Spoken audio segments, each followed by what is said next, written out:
Chirohustle.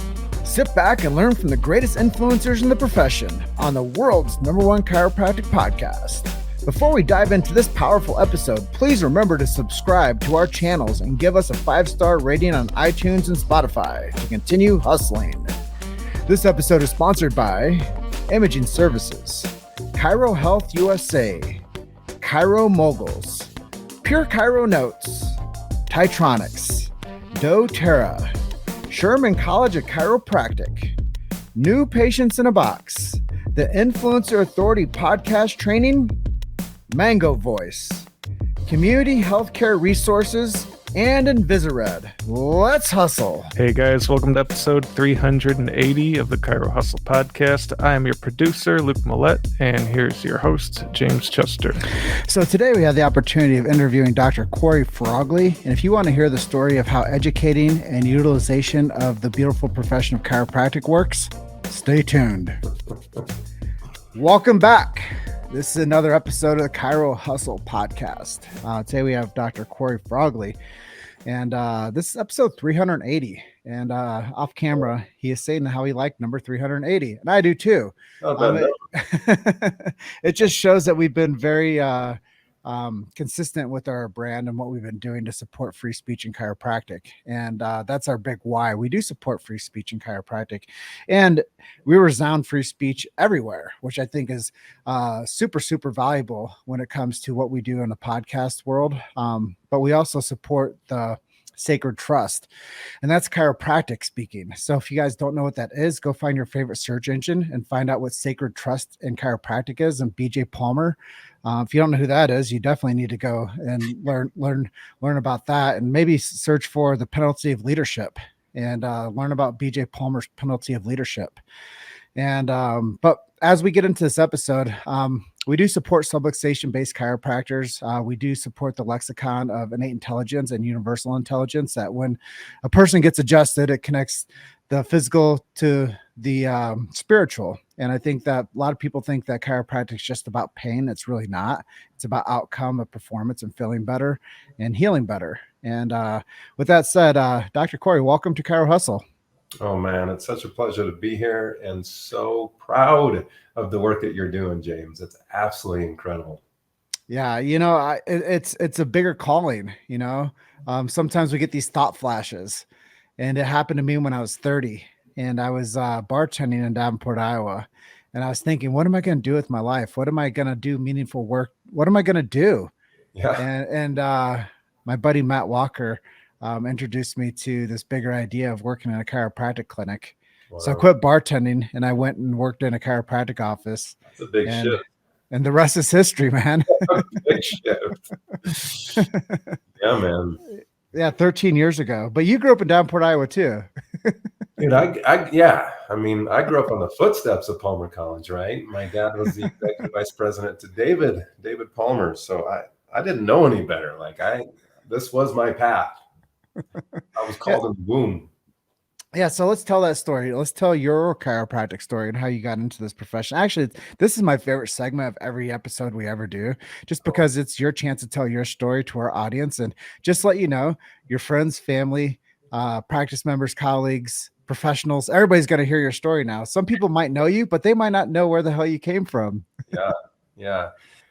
I mean, it's kind of crazy. I ended up here, right? Building this infrastructure of data-driven practices and really helping chiropractors, do more, reach more, touch more, build impact. But it was because, just like you, I mean, I was called, and not in a bar, but in the womb, like I said, where I'm the 10th of 10 kids and 7 boys. 6 of us became chiropractors. And a lot of people are like, how in the world did your parents get you to follow their footsteps? And I kind of laugh at that, because when your purpose has enough gravity, you are pulled right towards that purpose. And even as a kid, everybody would ask me, hey, they wouldn't ask me, what are you going to be when you grow up?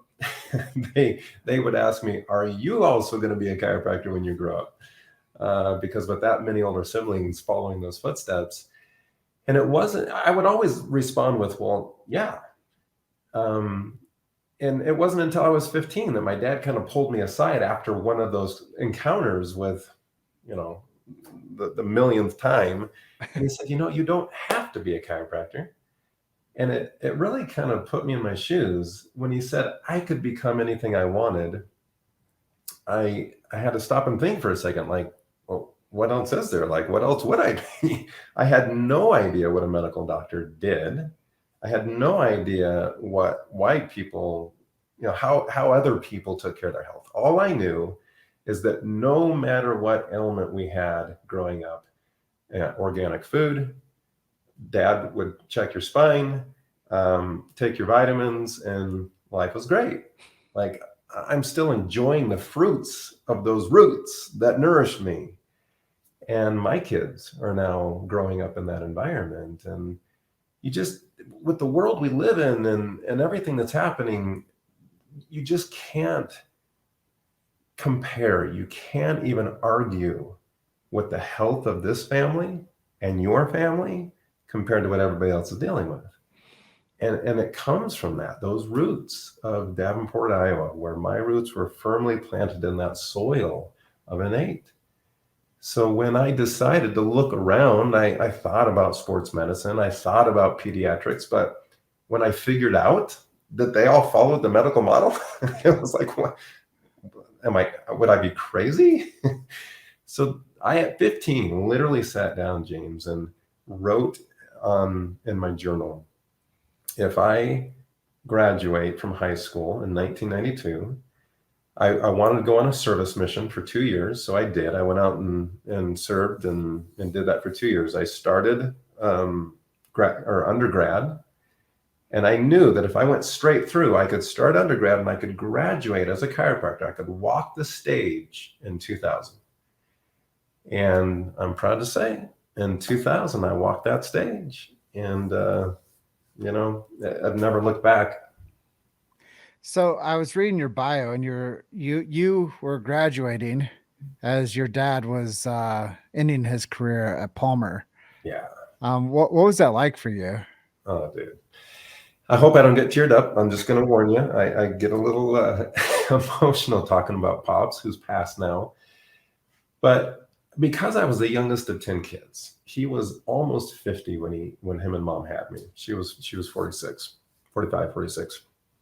And she had scoliosis. And that's kind of what led my dad's path into chiropractic. He was a World War II vet. He was a Silver Star recipient. He was a medic in World War II. He was on his path to becoming a medical doctor. But going into the FBI to save money for medical school, my mom was told she couldn't have any more kids after 2 because she would be crippled by the time she was in her mid-20s. But they didn't know why. They diagnosed her with a waste paper basket diagnosis of rheumatoid arthritis, tried to put her on all these heavy medications. But God had a different path for them. And it was through my mom that my parents discovered chiropractic, changed my mom's life, had baby number 3, no complications this time. Through that experience, my dad went to chiropractic school instead of medical school. Well, because he had a master's degree in neurophysiology, he was hired onto the staff just as BJ passed away. So he was literally David's first hire onto the faculty. And it didn't take long because my dad was just, for those of you who knew him or had the pleasure of being adjusted by him or being just in his presence or having one of his hugs, he was just a giant of a man.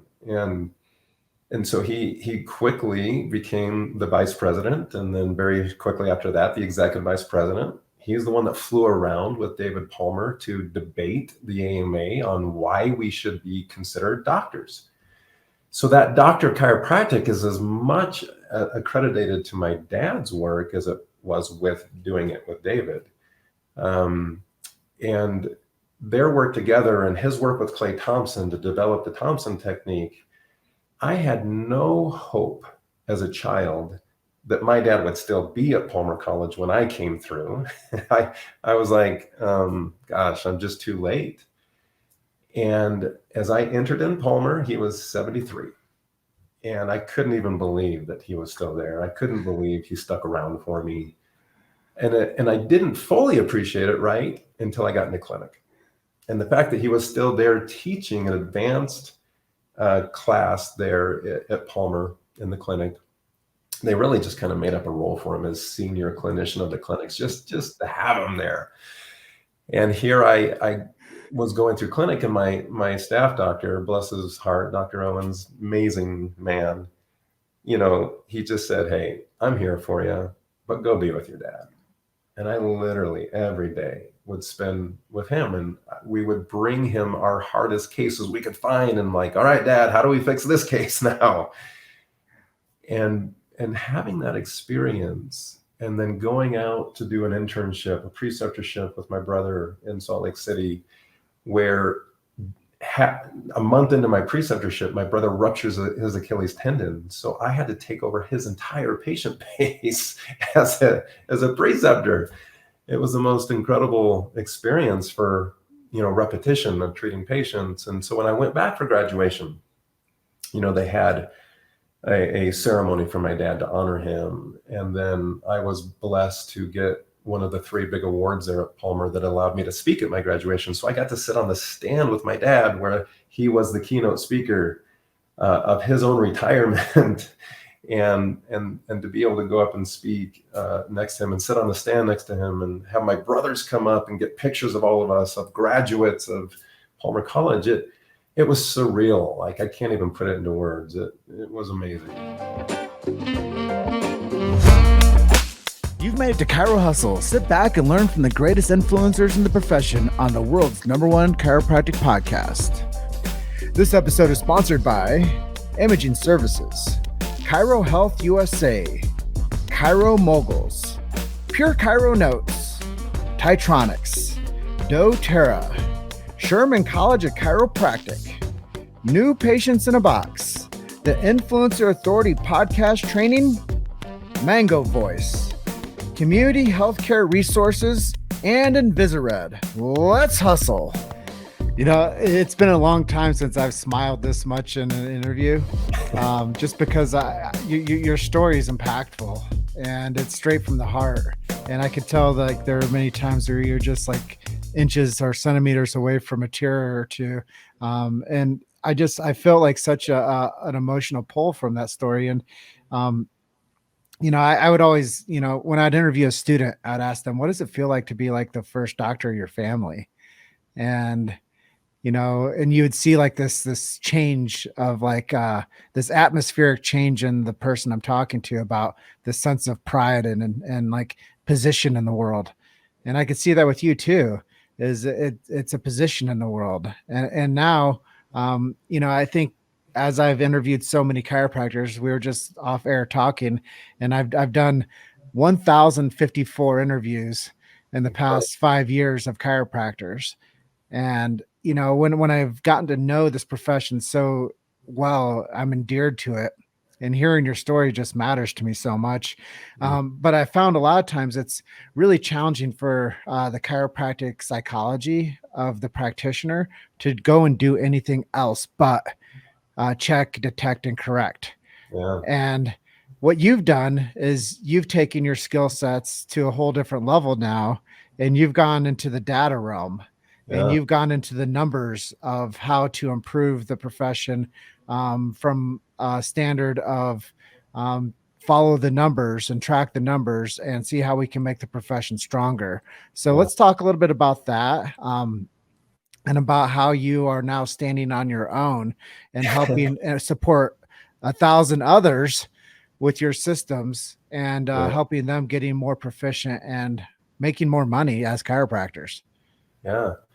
It's interesting. We talk about that call, the day you heard the call, and I was definitely called to be a chiropractor. But I mean, even as a kid, I remember in elementary school, my teacher having us go around and say what our parents did for a living.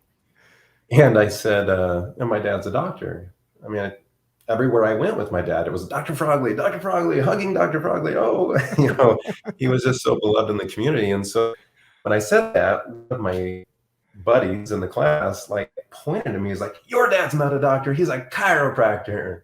And everybody laughed. And I just felt this like cocoon of shame go around me. And I went home and I said, "Mom, is dad not a doctor. And she kind of laughed and she said, I'll let you ask Dad that when he comes home. So sure enough, 6 o'clock, Dad comes home after being at the college. He goes and sees patients. He's finally home for dinner.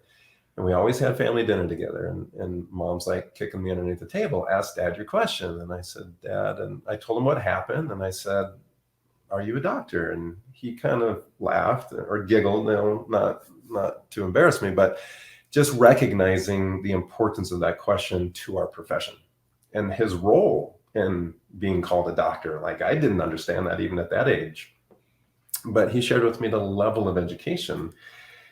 And as he explained it to me, I just felt this whelming feeling inside of, gosh, I want to be a part of this increasing utilization, increasing awareness of what we do, because I knew the power of what we did. I experienced it as a kid. Even at that young age, I felt the mantle kind of descending. But I also recognized that, my parents grew up in the Depression. My dad raised 10 kids. He literally put us through college. He taught us work ethic and value, but there was also this disconnect with money, the scarcity of money, this fear of going on vacation for 2 weeks because that meant the clinic was closed and very little income coming in. And at 15 years old, one of my best friends, dad comes up to us and said, hey, what are you boys doing for the summer? And I'm like, well, working in the garden like I do every summer at my house. And my friend dad said, hey, how would you guys like to make some money? He's like, Cory, do you have any money saved up? And I did. My parents had us, do newspaper route at age of 8. So from 8 to 15, I had saved up $5,000. And I said, yeah, I've got $5,000. Thanks to my mom, like teaching me the principles of money, of saving money. And so he said, let's take that $5,000, let's invest it into a house, let's remodel it and sell it, and let's see if we can make some money. So he taught me entrepreneurship. He would hire skilled laborers to come in and teach my buddy and I how to do a skill. We would then do it while they left.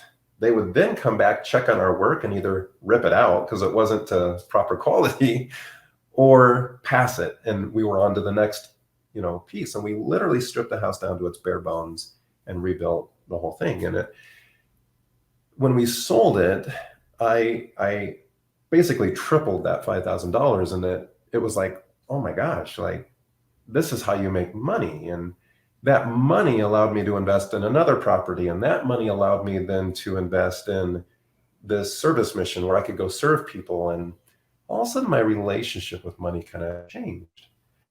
And so as I graduated and got into practice, I had no idea what I was going to do for the profession or how I was going to help shape the profession. I just knew that I had a calling and I was going to show up and serve my patients.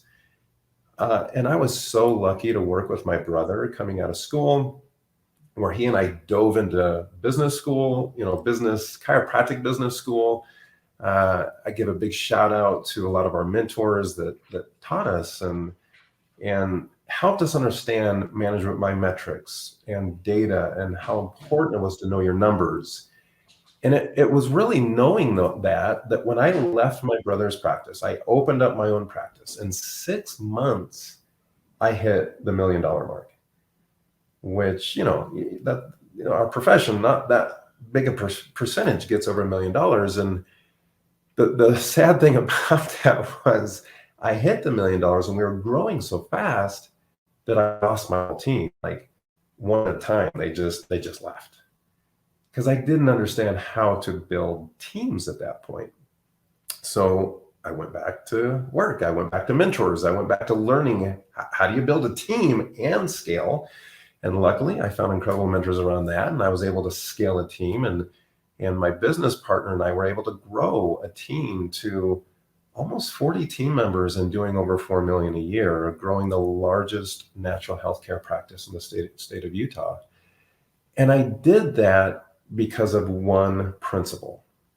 And it was, I knew my numbers. I knew things had to work in what I now kind of coin as profit formulas.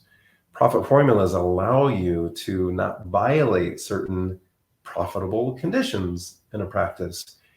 And the coolest thing about that, James, was that ability to create reach. The volume of patients, the miracles that we saw, learning marketing skills of how to tell your patients' stories in a way that more people in the community want more of that. Like, how do I have that experience in your practice?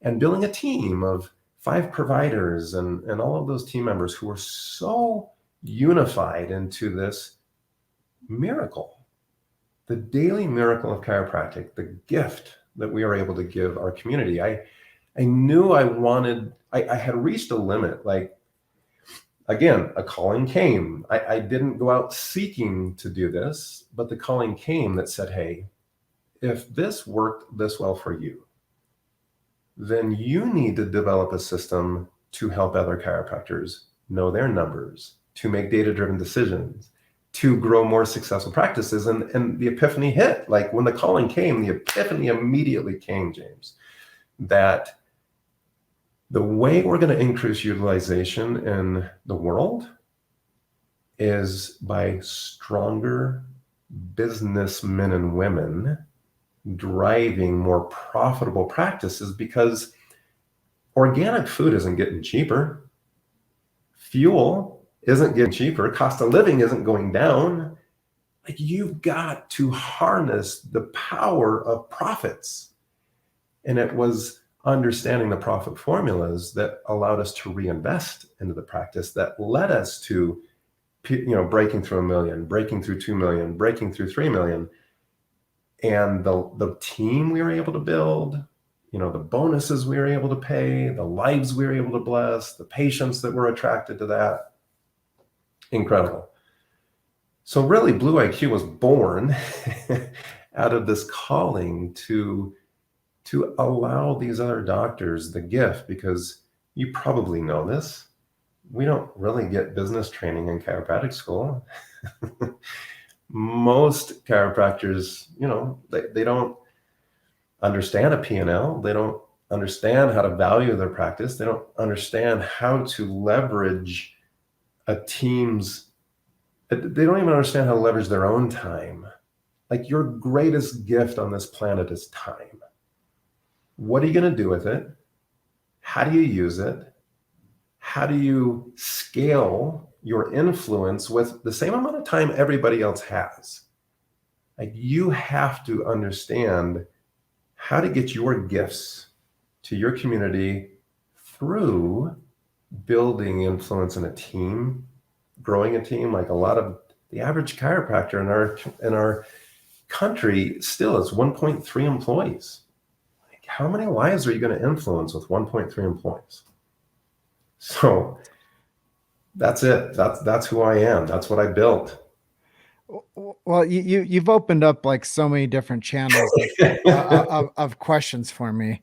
I'm really curious about the software, which I think we should share about, because I'll have you on again and we'll talk more about other things, Sure. other types of core questions that I ask people. But I think that your content that you're driving with today is so heart-centered and real. And it's so packed with value, because that's what people, it's what you learn along the way. And the reason I missed your BlueIQ seminar this time is because I was down in Puerto Rico at another mastermind group. And I met this guy named Bobby Castro, who's a billionaire. And he impressed upon me one small thing. He told me that we have non-refundable minutes.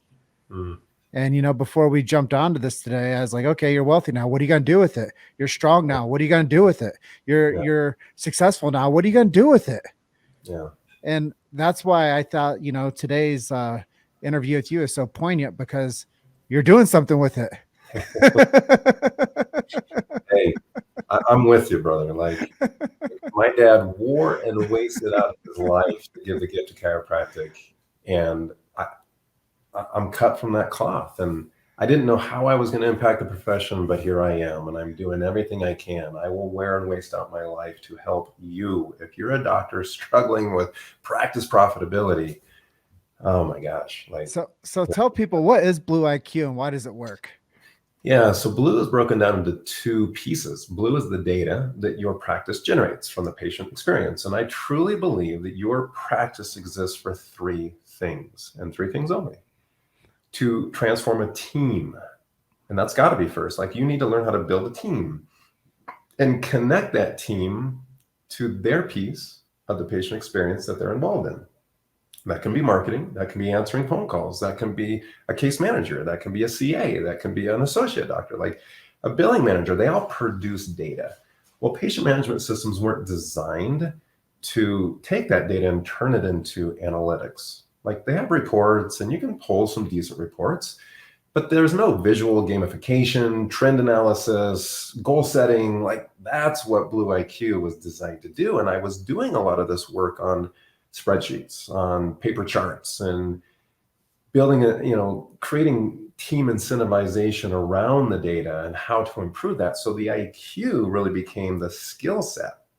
So we partner with a lot of chiropractic consultants and a lot of incredible, people out there that help us deliver skill set. Like, that's what the IQ Accelerator Summit was all about. We brought in some great marketers. I wish we would have, you and I would have connected sooner, but they came and they taught, hey, here's your skill gap. Here's how you close the skill gap with skill training. And then watch the data. Like, they showed us how the data is going to improve. And now, like, all these doctors are going back to their practice, applying all these incredible things. And because BlueIQ tracks data from Google Analytics, from Facebook, from your patient management system, from QuickBooks, we build this into beautiful dashboards. And it's the dashboards that connect the why of what you're doing.